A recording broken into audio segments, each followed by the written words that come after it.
Hello दोस्तों, कैसे हो आप? दोस्तों, स्वागत है आपका ये सुपर संडे पार्ट वन में। आप सुपर संडे पार्ट वन का हिस्सा बने हो, वो मुझे बहुत ही अच्छा लगा। दोस्तों, ये सुपर संडे पार्ट वन है ना, ये मैंने इसीलिए स्टार्ट किया कि सैटरडे संडे मेरा छुट्टी रहता है। मतलब कि मैं वीडियो बनाने से भी छुट्टी रखता हूँ। ओके, सैटरडे और संडे को मैं कोई वीडियो नहीं बनाता हूँ।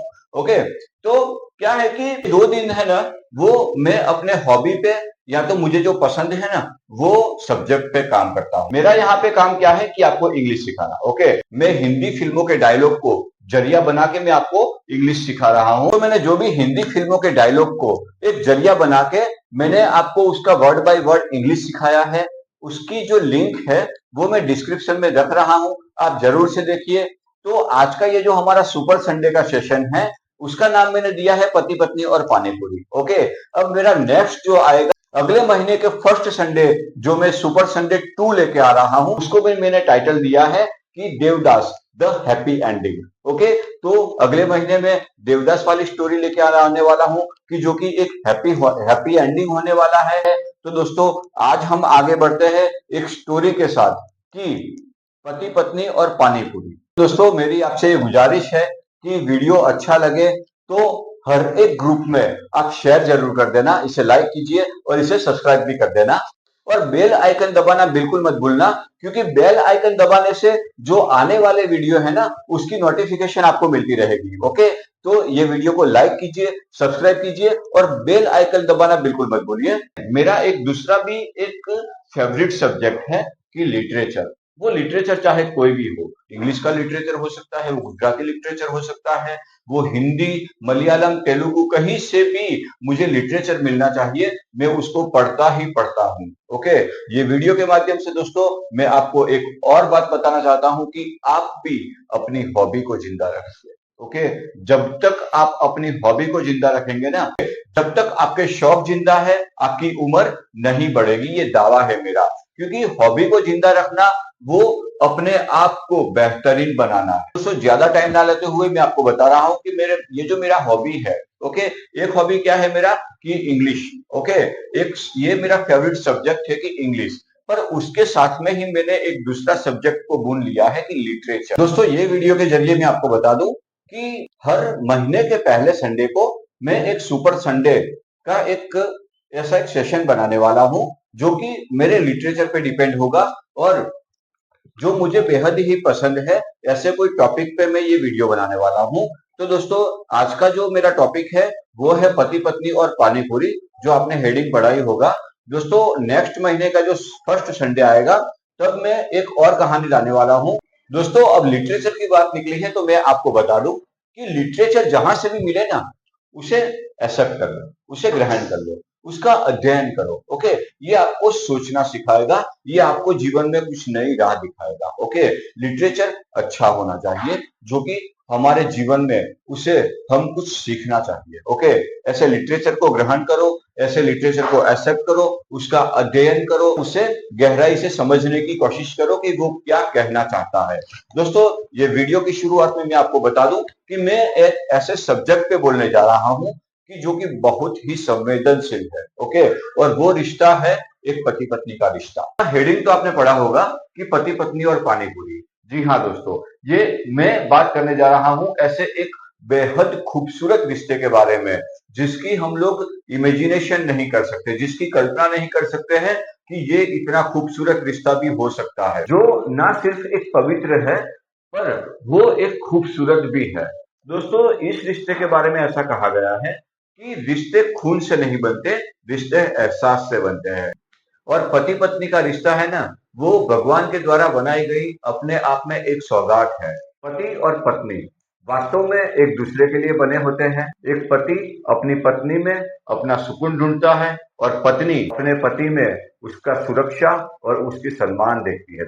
दोनों का ये बंधन जो होता है ना, वो केवल साथ जीने का नहीं होता है, बल्कि जिंदगी भर साथ निभाने का होता है। जिंदगी की राह कभी आसान नहीं होती है, उसमें कठिनाइयां आती है, तूफान भी आते हैं, लेकिन जब जीवन साथी साथ होता है ना, तो हर मुश्किल आसान लगती है। पति पत्नी के बारे में ऐसा कहा गया है कि जब हाथ में हाथ हो तो मंजिलें खुद ब खुद रास्ता दे देती है, और जब दिल में प्यार हो ना, तो मुश्किलें भी दुआ बन जाती है। एक की हंसी में दूसरे की खुशी छुपी होती है और एक के आंसू में दूसरे का दर्द झलकता रहता है। यही है वो सच्चा प्यार जो धरती पर एक स्वर्ग बना देता है। तो दोस्तों अब मैं पॉइंट पे आता हूँ कि ये जो रिश्ता होता है ना, कि शादी का एक बंधन, ओके, मतलब कि जिससे पवित्र कहा गया है, जो आत्माओं का बंधन होता है। इसके बारे में ऐसा बोलते हैं कि ये संसार रथ के दो पहिए हैं। अगर इसमें से एक भी पहिया खराब हो तो वो रथ नहीं चल सकता है, ओके। लेकिन हमें ये ध्यान रखना है कि कोई भी एक पहिए को हमें इग्नोर नहीं करना है, या तो उसे डिप्रेस भी नहीं करना है, या तो उसे नीचा दिखाने की कोशिश भी नहीं करनी है। दोस्तों हमें हम दोनों की भावनाओं को समझना है। दोस्तों हम जाने अनजाने हमारे पुरुष प्रधान समाज में कभी कभी ये जो औरत होती है ना, जो गृहिणी बोलते हैं हम जिसको, इसकी बहुत ही आलोचना कर देते हैं, बहुत ही अवगणना कर देते हैं। वो कौन होती है पता है आपको? 5 साल के बच्चे के आप कपड़े बदल कर देखिए, दोस्तों नहीं कर पाएंगे। और वो गृहिणी, वो 5 साल के बच्चे के कपड़े बदलने से लेके आपकी जिंदगी संवारने का काम करती है। उसको हम कभी कभी ऐसे इग्नोर कर देते हैं कि जैसे मतलब उसका कुछ काम ही नहीं है। वो जो घर छोड़ के आई है वो उसके लिए पराया था, यहाँ पे आ गई है तो वो पराये घर की है, ये घर भी उसका नहीं है। ये एहसास दिलाया जाता है उसको। दोस्तों हमें आज के जमाने में भी ऐसे स्टेटस पढ़ने को मिलते हैं कि बेटी को हमेशा पहले खिलाओ और अच्छा खाना खिलाओ, क्योंकि शादी के बाद वो सबसे बाद में खाने वाली है और शायद ही वो बचा कुचा खाएगी, ओके। लेकिन ऐसे स्टेटस क्यों लगाने पड़ते हैं दोस्तों, ओके? क्या इसमें हमारा समाज जिम्मेदार नहीं है? दामाद को अगर एक दिन भी कुछ बुरे शब्द सुनने को मिल जाए ससुराल में, तो वो ससुराल जाना छोड़ देता है। लेकिन वो बहू का क्या, जो हर रोज ताने सुनती है। क्या हुआ अगर एक हाउसवाइफ ने अपने 5 साल के बच्चे की बर्थडे पार्टी में साड़ी की जगह पे ड्रेस पहन लिया, तो कौन सी परंपरा टूट गई? क्या उसने अपने संस्कार खो दिए? क्या उसने अपनी पहचान मिटा दी? या फिर आपकी पहचान मिटा दी? या तो ऐसा भी हो सकता है कि शायद एक दिन उसने अपने अस्तित्व को जीने की कोशिश की। क्या ये गलत है? हम अक्सर ये हाउस वाइफ होते हैं ना, ये औरत जो होती है ना, उनको कहते रहते हैं तुमको ऐसे ही रहना चाहिए, तुमको वैसे ही रहना चाहिए। पर क्यों? उनको ही क्यों रहना चाहिए? परंपरा का पालन उनको ही क्यों करना चाहिए? क्या उनको बिल्कुल भी अधिकार नहीं है कि वो अपने कंफर्ट जोन से बाहर निकले? जब एक औरत अपने कंफर्ट जोन से बाहर निकलती है ना, तो समाज उसको जज करने लगता है, ओके। पर दोस्तों मैं बता दूं आपको कि समाज वो भूल जाता है कि बदलाव ही जिंदगी का असली सच होता है, एक तरक्की होती है। कि बदलाव ही वो समाज को भी कुछ हद तक वो सुधारने का प्रयास होता है। और ये भी कहा गया है दोस्तों कि changes are always painful, okay. जो बदलाव होते हैं ना, वो हमेशा दुखदायी होते हैं। दोस्तों ये परंपरा जो है ना, वो तब तक ही अच्छी लगती है कि वो बंधन की जगह पे एक पहचान बने। कपड़ा बदलने से उसके संस्कार नहीं बदल जाते। अगर ये कपड़े बदलने से संस्कार बदलते ना, तो दुनिया में हर रोज हर नए फैशन के साथ इंसानियत भी बदलती रहती।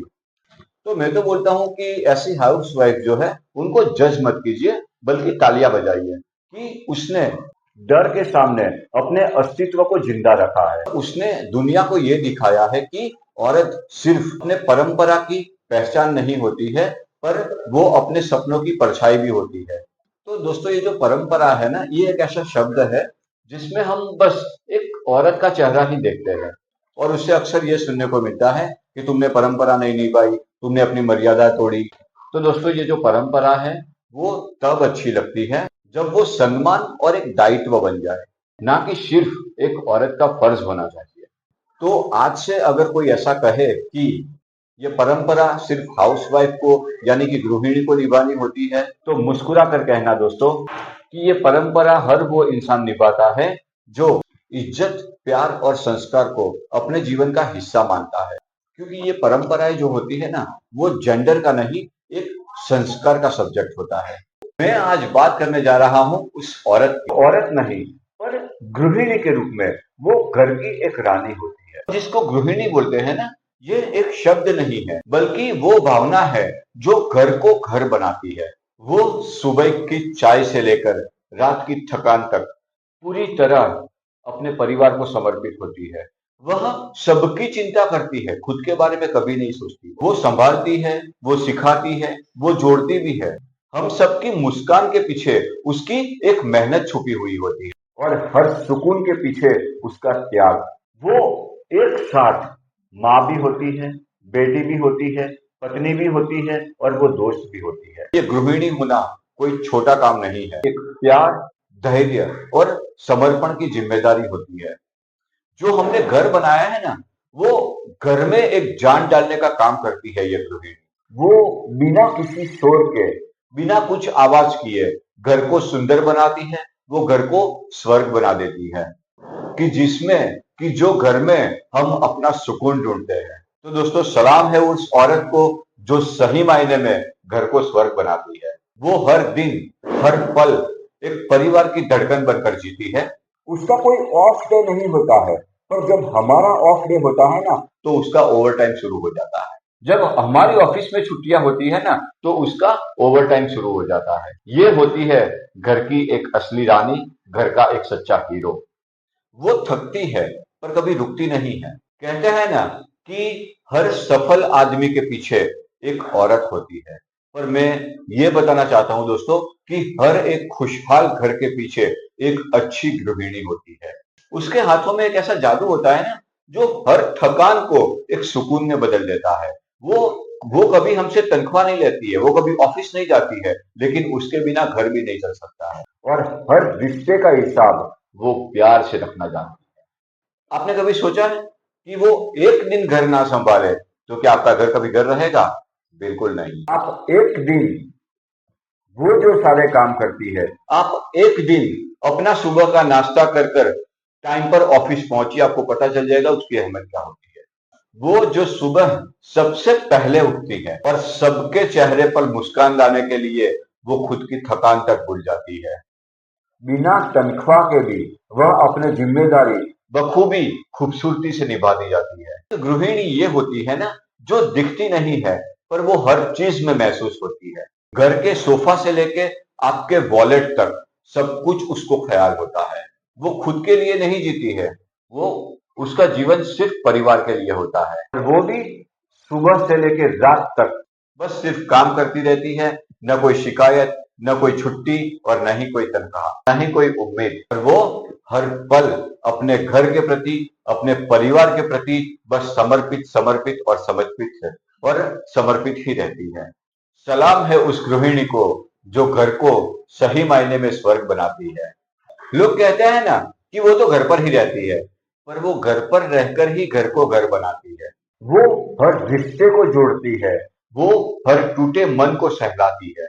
हमारे थकान के पीछे का जो सुकून होता है ना, उसमें भी उसी का हाथ होता है। ये जो गृहिणियां होती है ना, वो अपने काम को एक जिम्मेदारी नहीं समझती है, अपने काम को सिर्फ एक प्यार और एक अपनापन, एक इज्जत की तरीके से वो अपना काम करती है और इसीलिए वो घर की रानी कहलाती है। तो दोस्तों, सैल्यूट है ऐसी रानी को जो सही मायने में घर को स्वर्ग बनाती है। ये बात भी सही है कि एक पुरुष जो होता है वो घर की धरोहर होता है, लेकिन अगर ये नींव ना हो ना, तो वो धरोहर भी हिल जाती है। दोस्तों, ये कहानी मैं इसीलिए लेके आया हूं आपके सामने कि कभी कभी हम उसको अपनी खुशी से जीने का अधिकार भी नहीं देते हैं। वो अपनी खुशी से कोई काम करते हुए भी डरने लगती है। ऐसा क्यों होता है? क्या वो हमारे घर की हिस्सेदार नहीं है? क्या वो एक इंसान नहीं है? उसको अपनी जिंदगी जीने का अधिकार नहीं है? बस हमारे जो बने हुए नियम है, उसी के आधार पे वो काम करेगी? ऐसा नहीं होता दोस्तों। वो हमारे संसार रथ का एक चक्र होती है और हमारे संसार को चलाने में उसी का योगदान होता है। दोस्तों, मेरा कहने का मतलब यह है कि ये परंपरा के नाम पर उनको बांध कर मत रखो। उनकी भी कुछ उम्मीदें होती हैं, उनके भी कुछ शौक होते हैं, उनकी भी कुछ पसंद होती है और हम उनसे ये उम्मीद लगाए बैठे होते हैं कि जो हमें पसंद है वो उनको भी पसंद होना चाहिए। जहां पे उनको हम ले जाते हैं वो उनको भी पसंद आना ही चाहिए। और ये जो हाउसवाइफ्स होती है ना, वो भी जिम्मेदारियों में इतनी पागल हो जाती है कि मानो अपने शौक और अपने पसंद बस भूल ही जाती है। ये सब उनके लिए एक सपना बनकर रह जाता है। अगर थोड़ा सा इनको तराश हो ना, तो इनकी उम्मीदें बहुत ज्यादा नहीं होती है। दोस्तों, ये जो कहानी मैं लेके आया हूँ वो बहुत ही इंटरेस्टिंग है। कहानी ऐसी है कि मेरी खुद की नहीं है, पर कहानी को इस तरह से लिखा गया है कि जैसे मैंने खुद बनाया है। ओके, मैंने एक जगह पे ये कहानी पढ़ी थी, वो कहानी मैं आपके सामने रख रहा हूं। ये मेरी खुद की कहानी नहीं है कि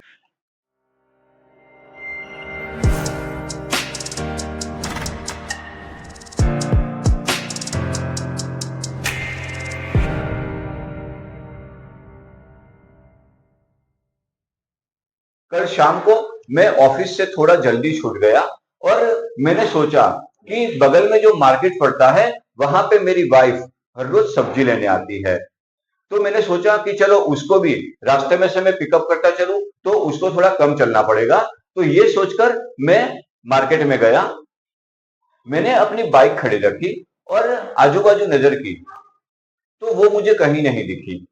फिर मैंने बाइक चालू की कि चलो ठीक है मैं घर जाता हूँ। ओके, शायद वो नहीं होगी यहाँ पे। पर बाइक चालू करने के बाद मेरी नजर वो एक पानी पूरी वाले के ठेले पर पड़ी, जहां पर मेरी वाइफ खड़ी खड़ी पानी पूरी खा रही थी।